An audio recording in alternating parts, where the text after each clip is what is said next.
Berhormat, kerajaan tidak pernah menyalurkan sebarang bantuan kewangan ataupun pemberian kepada subsidi gas kepada IPP bagi membolehkan mereka mengaut keuntungan berlebihan.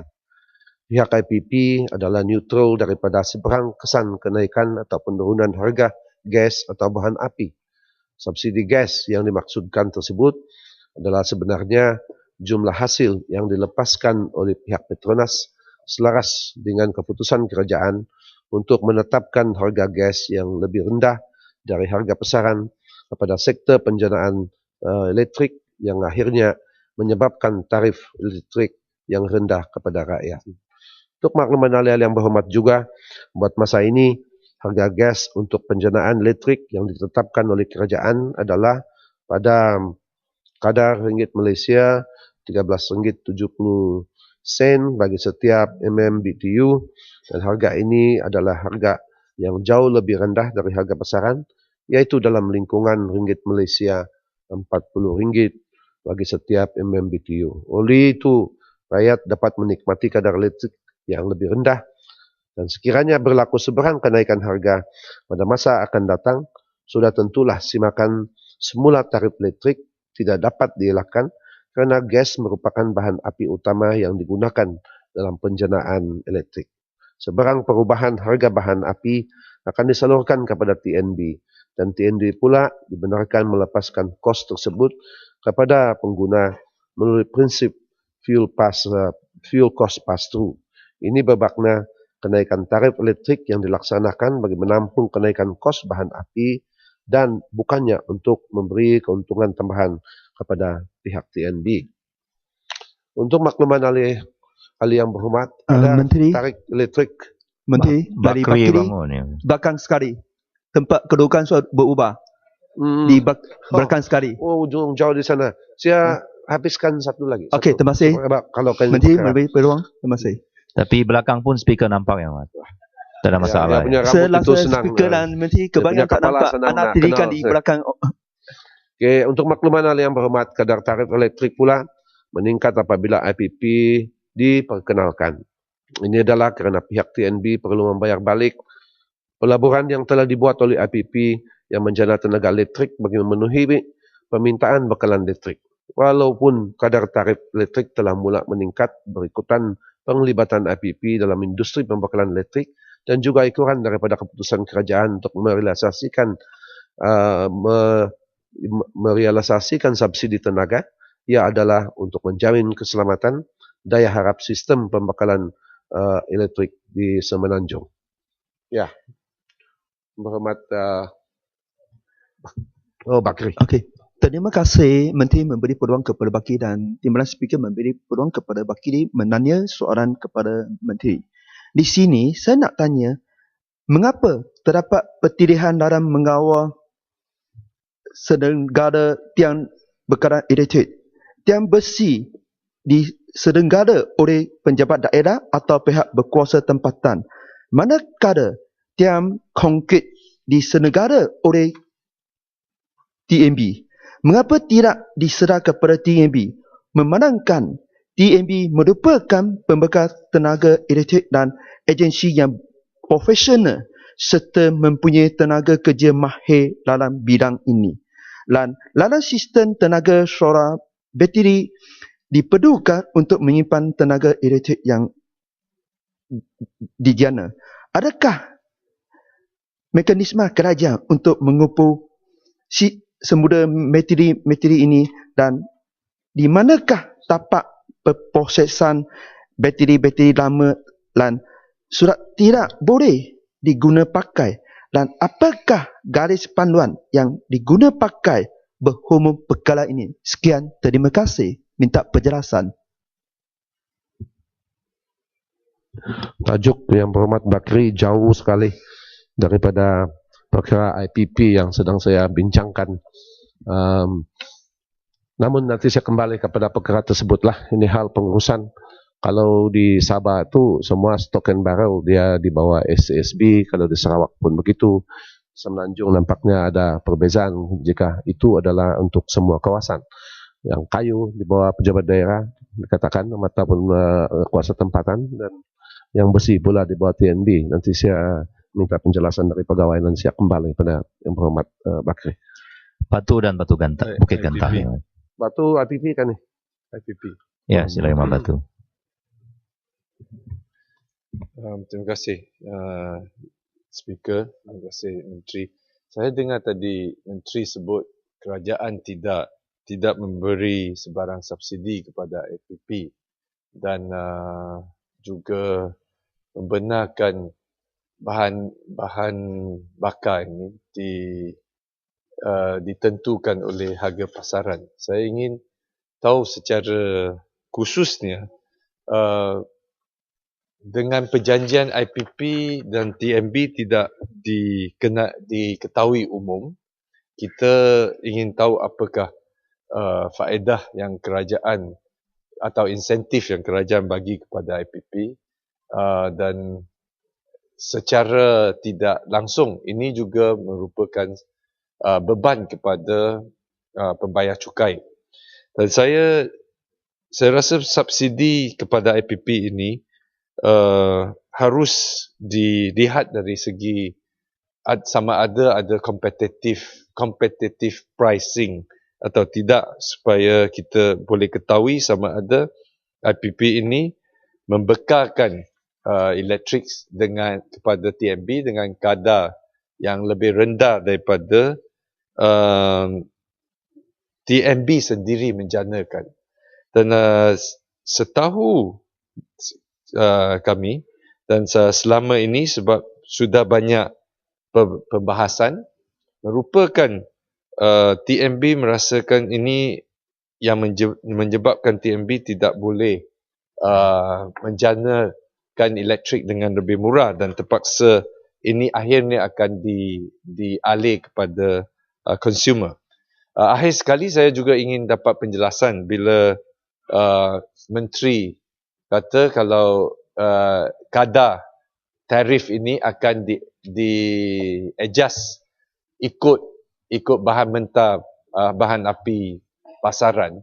Apakah ini akan menjaminkan pihak pengguna ini dapatkan kadar yang lebih rendah dan bagaimana mekanisme adjustment ini akan berlaku? Pada Yang Berhormat Batu, apa yang saya telah perjelaskan tadi itu adalah sebenarnya keadaan yang sebenar dari segi apa kita sebut cost pass-through. Sebab apa-apa perubahan kepada harga gas di peringkat penggunaan yang ditetapkan oleh pihak Petronas itu, dia sememangnya adjustment itu jika dipersetujui oleh kerajaan dia dipaskan kepada pihak TNB, okay? Dan pihak TNB sememangnya akan berbincang dengan pihak kerajaan setakat mana kos tersebut itu akan ditanggung oleh pihak TNB ataupun dipas kepada konsumer. Okay? Pengertian sebelum ini adalah seolah-olah subsidi itu adalah kepada IPP. Hanya IPP mendapat faedah daripada kadar belian tenaga yang dia keluarkan seperti mana dalam perjanjian. Okey, seperti mana di dalam perjanjian tersebut. Okey, jadi dia tidak semata-mata mendapat keuntungan lebihan dan seterusnya kerana ini telah ditetapkan lebih awal dalam PPA setiap entiti ataupun syarikat penjana tersebut. Dan dalam sistem, tunggu dulu saya habiskan dulu, dalam metodologi kita pada saat ini dia lebih secara kompetitif. Okey, khususnya second ataupun third generation IPPs itu kita ambil kira bukan saja kos penjanaan tetapi return to capital yang realistik. Okey, bukan sebenar harga itu atas rundingan saja semata-mata untuk capital recovery dan seterusnya. Dan itulah dari segi perbincangan untuk first generation IPP semua ini yang hampir luput dia adalah secara competitive bidding, okey. Dan dengan itu harga-harga itu lebih murah daripada harga yang pada masa ditetapkan dalam first generation. Di mana I think pada waktu itu Ketua Pembangkang pun, Menteri Kewangan dan terlibat semua dalam proses tersebut. Okay? So kita selepas itu saya katakan tadi lebih sistematik, lebih realistik dari segi return to capital dengan izin dan seterusnya. So begitulah sebenarnya. Jadi dari segi tunggu dulu faedah, dan apabila ini disalurkan kepada TNB, jumlah yang berapa harusnya dipas kepada pihak consumer dan ataupun seterusnya adalah atas perbincangan dengan pihak kerajaan, okey, dengan kerajaan untuk memastikan beban pengguna itu diambil kira dan seterusnya. Jadi tidak sewenang-wenangnya seperti mana kita katakan sebenarnya kerajaan memberi subsidi kepada pengguna pengguna tenaga setiap di negara kita ini. Dan misalnya bagi sistem itu di mana bagi di semua pengguna listrik di Semenanjung khususnya menggunakan yang menggunakan tenaga listrik bersamaan dengan 92 ya, kira-kira 92 kilowatt sebulan atau kurang itu dikecualikan untuk membayar bil di bawah rebate RM20 dan kita tanggung 100 sampai 150 juta satu tahun untuk pengguna-pengguna di bawah kategori ini. 6 orang yang bangun ya Muhammad. Marbo, saya mau kasih peluang mereka yang baru, telah pun membahas ya, seperti biasa. Okey lah, Petaling Jaya. Masih ya, kasih dulu yang lain minta duduk agak bahas. Nanti sandakan kemudian. Okey, terima kasih Yang Berhormat Menteri. Saya rasa Yang Berhormat Menteri, bila kita kata subsidi diberikan kepada IPP, kita tak kata bahawa ianya ada masuk dalam perjanjian konsesi IPP, tetapi oleh kerana IPP ditawarkan dengan kadar yang cukup tinggi, subsidi sebenarnya telah pun menampung keuntungan kepada pihak IPP. Tapi saya setuju bahawa untuk generasi-generasi IPP yang kemudian memang harga telah pun menurun, dan ini adalah soalan saya dalam penawaran konsesi IPP yang terbaru ini kepada Tenaga Nasional, Genting Sanian dan lain-lain. Saya minta sama ada Menteri boleh berikan penjelasan apakah perbezaan antara harga yang telah pun ditawarkan kepada IPP yang baru ini dengan IPP sebelum ni, second generation dan juga third generation. Sama ada kos kepada TNB telah pun menurun akibat sistem bidding yang baru yang telah pun dilaksanakan oleh Suruhanjaya Tenaga. Itu soalan satu. Soalan dua yang berkaitan, pihak Suruhanjaya telah pun menawarkan konsesi baru kepada pihak TNB. TNB dengan kadar 34.7 sen setiap kilowatt hour baru-baru ini, tetapi pada masa yang sama menawarkan konsesi ataupun melanjutkan konsesi kepada IPP yang lama, di mana dia punya capital investment sudah luput, lebih kurang luput, tapi telah pun dipanjangkan tapi dengan harga yang lebih tinggi kepada Genting Sanian dan juga Segari. Okay, dengan kadar 35.3 sen dan 36.3 sen. So saya nak minta tahu apakah logik di mana Tenaga Nasional nak bina loji tenaga baru tetapi dapat memberikan kos tenaga yang lebih murah kepada Tenaga Nasional, elektrik yang lebih murah kepada Tenaga Nasional, manakala yang sudah sedia ada, capital investment sudah buat, dapat kontrak untuk menjual tenaga elektrik dengan harga yang lebih mahal. Macam logik tak berapa betul. Sebenarnya yang sudah nak luput lebih murah, yang baru lebih mahal. Terima kasih. Menteri, saya ada related punya question. Sikit saja. Saya nak tanya, adakah extension kepada Genting Sanian itu related dengan penjualan Genting Sanian kepada Satu Malaysia Development? Dan apakah rasional kerajaan persekutuan membiarkan Satu Malaysia Development Corporation untuk membeli Genting Sanian?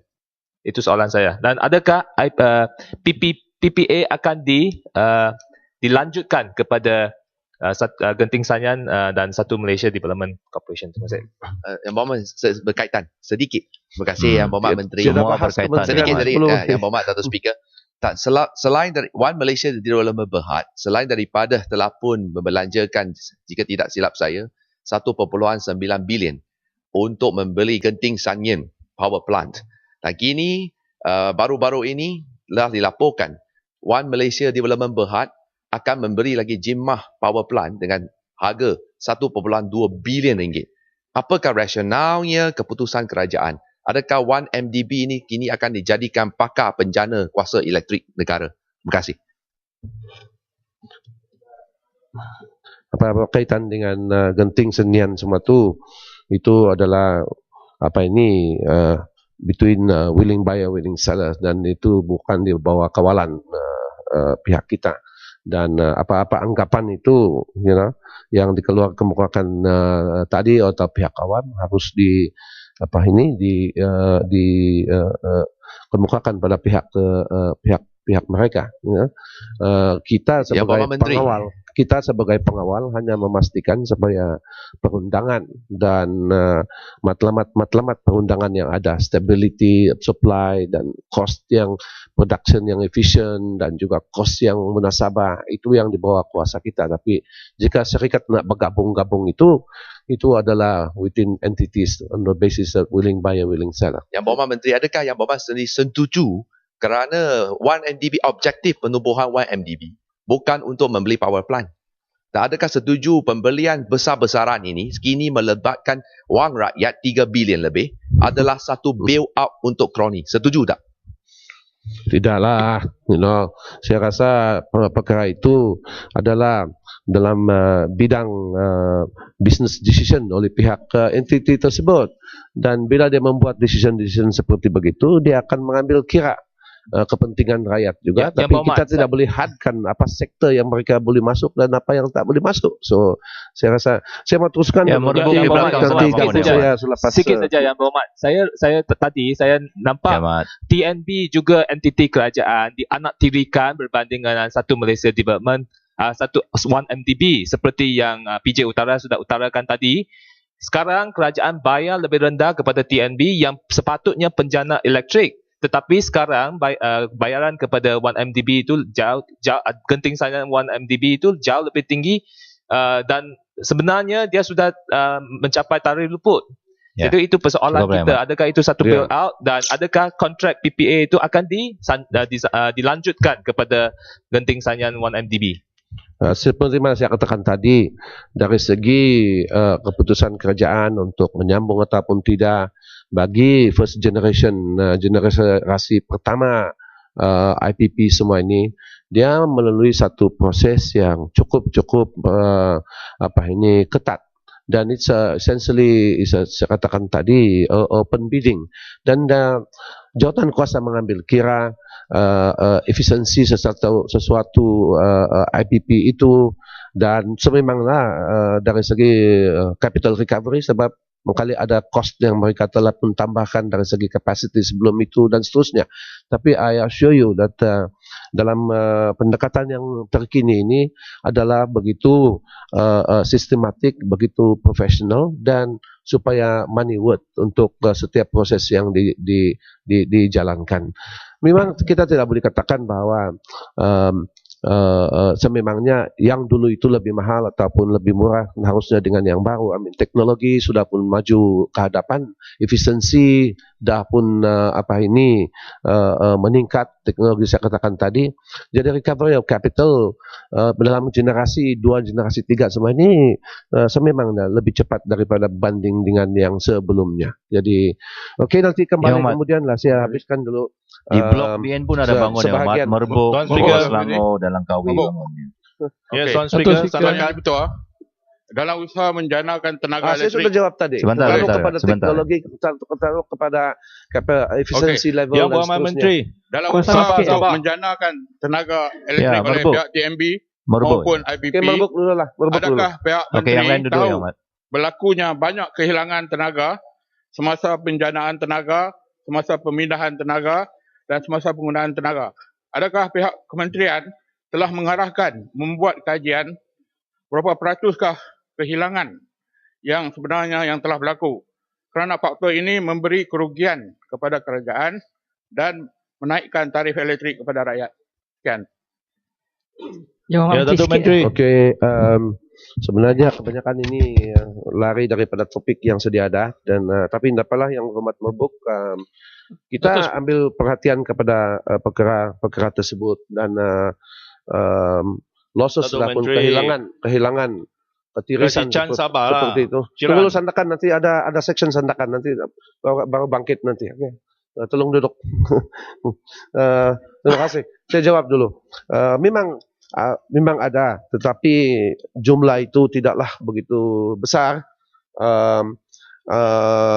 Sebab penjenaan kuasa ini melibatkan 3 bahagian. Dari segi generation, transmission dan distribution. Dan kebanyakan di peringkat distribution pengagihan itulah masalah pencurian, masalah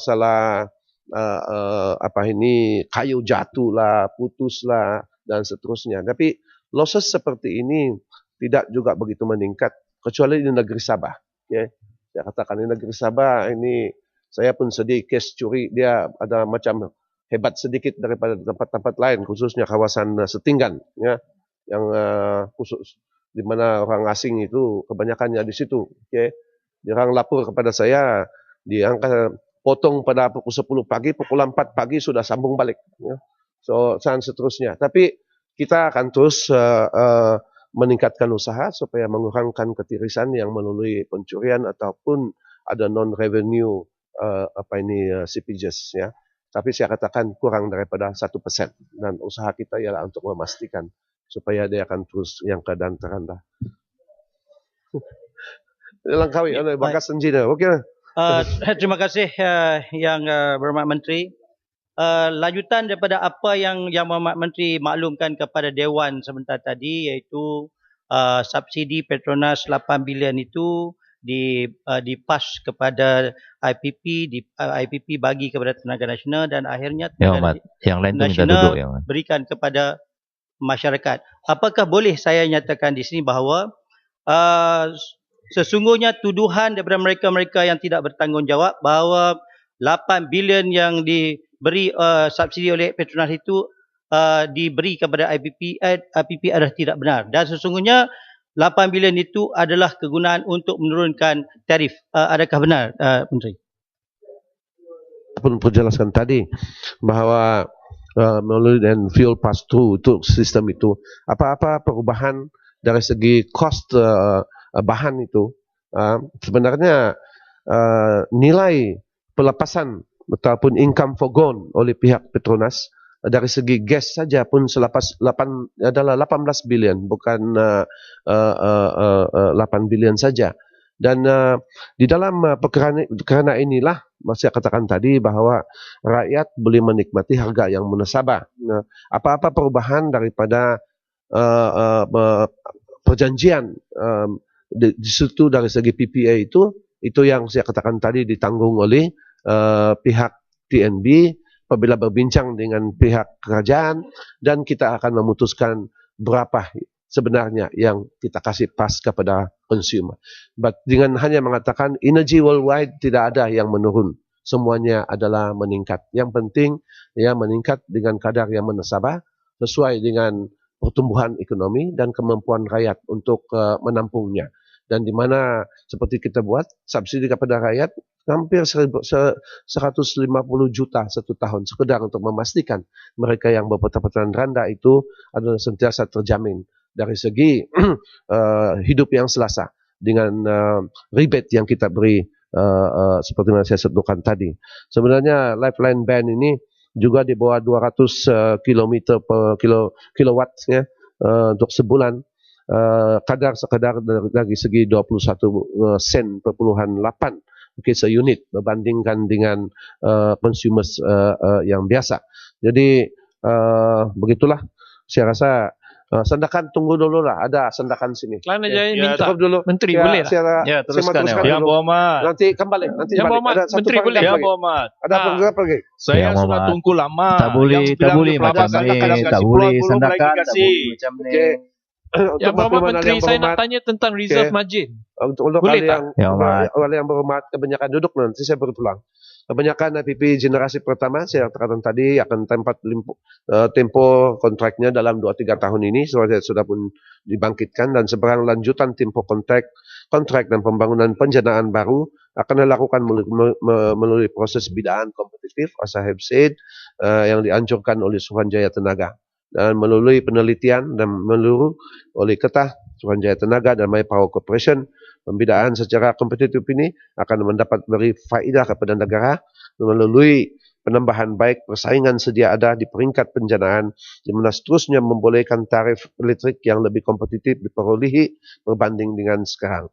Menarik pelabur-pelabur asing untuk melabur dalam projek-projek penjanaan di Malaysia serta mengoptimumkan struktur kapital projek tersebut.